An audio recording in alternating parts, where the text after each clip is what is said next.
Kirstie Alley was one of the most revered faces in showbiz history. But then, she made a single wrong move, unraveling decades of hidden secrets that tarnished her image forever. What is the secret? And how did it connect to her refusal to reprise her role as Rebecca Howe on the show, Fraiser? Let's find out while showing you some of her rare photos.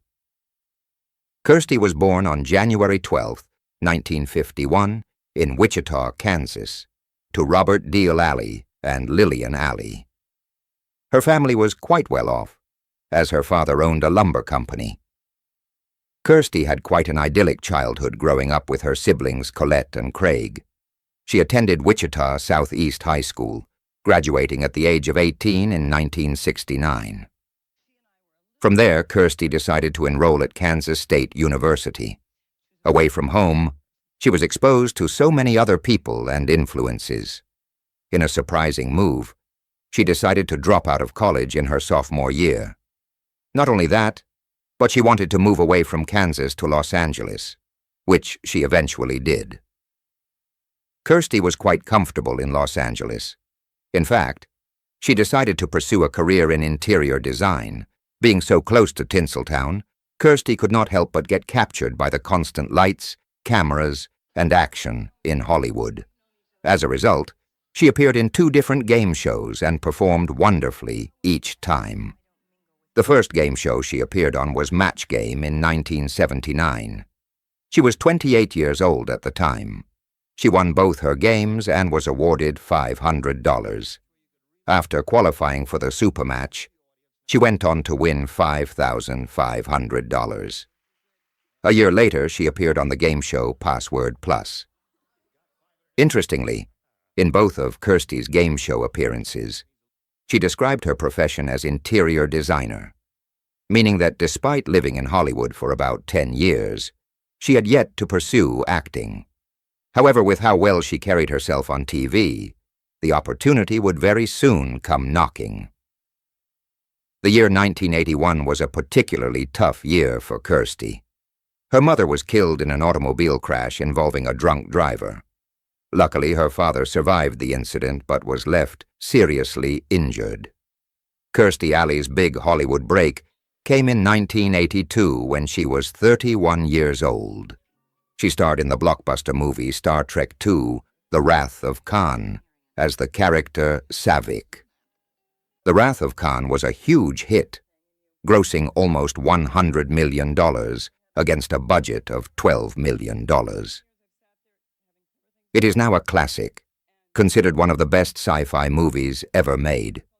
When it was released, the Star Trek fandom was at an all-time high. As it turned out, the character Saavik was a huge hit with the fans, and they wanted to see more of Kirstie Alley in the role.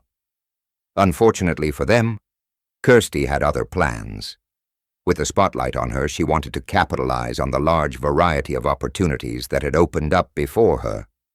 In the following years, she appeared in a number of movies and TV shows. This included Masquerade, One More Chance, Blind Date, and Runaway. She also appeared in the hit comedy movie Summer School alongside Mark Harmon. Wherever she went, success followed. Producers were also coming to recognize her as a beautiful and talented actress. In 1987, Kirstie was due for another big break. Cheers, which was one of the biggest TV shows in the world at the time, was experiencing a major departure. Shelley Long, who had thrived in the Emmy and Golden Globe-winning role of Deanne Chambers, was leaving Dewey to behind-the-scenes drama. This created the perfect opportunity for Kirstie to swoop into the new role of Rebecca Howe. As it turned out, Kirstie was the perfect replacement for Shelley Long. Just like Deanne Chambers, the character of Rebecca Howe was a huge hit. Kirstie thrived so much in the role that she too won both a Golden Globe and an Emmy Award. Though Kirstie wasn't looking for fame when she left Kansas, it had found her and embraced her. She was now a certified A-lister, opening herself up to so many more opportunities. Like the late 80s, The 90s turned out to be a golden decade for Kirstie. She starred alongside John Travolta in the hit comedy series Look Who's Talking, Look Who's Talking Too, and Look Who's Talking Now. When these movies were made, John Travolta was at the peak of his career. He was one of the most bankable stars in the world. Some of his shine rubbed off of Kirstie, drawing attention to her too.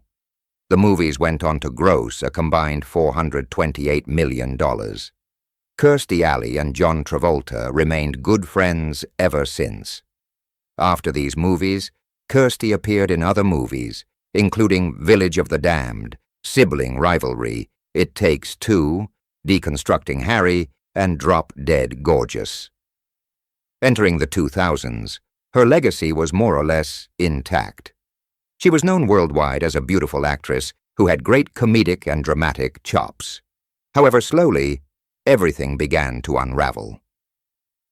As it turned out, Kirstie had been battling secret addictions and diseases for most of her adult life.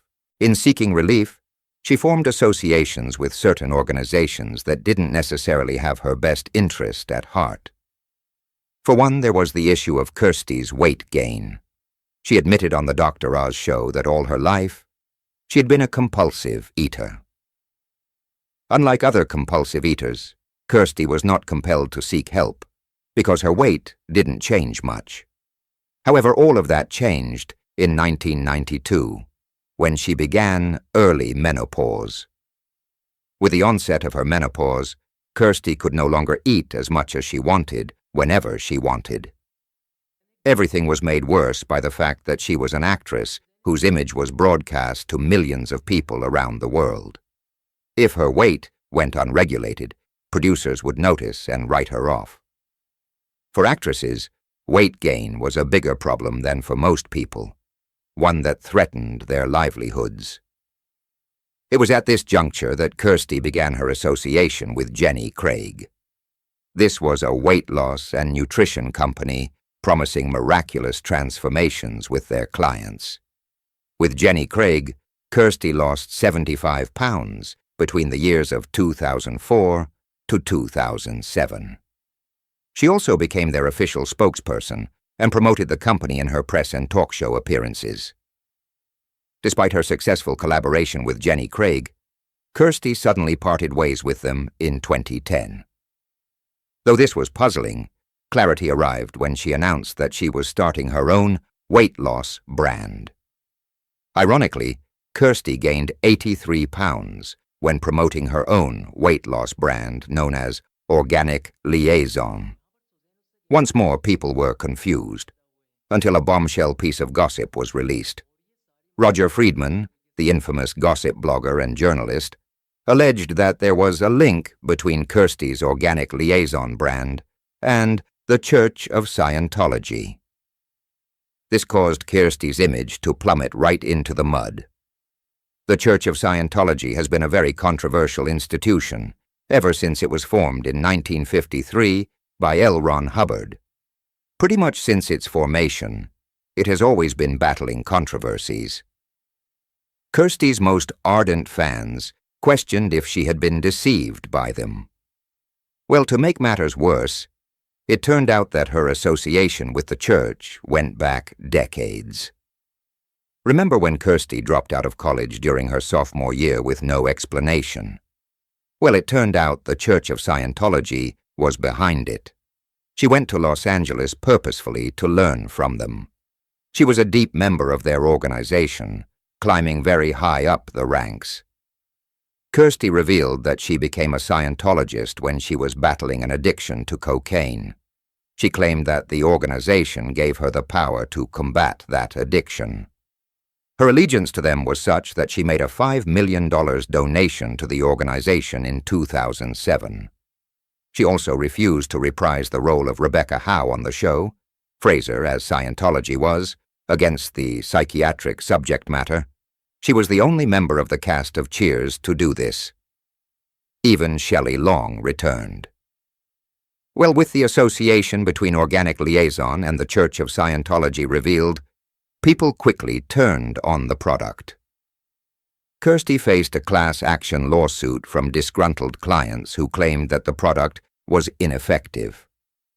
At first, Kirstie fought against these accusations. However, she lost and was forced to pay a settlement of $130,000. She also had to remove the label stating that the product was a proven product. In the late 2000s to the 2010s, Kirstie continued to act. However, her days of being an A-lister were essentially over. Her association with Scientology, which she refused to renounce, was the main culprit.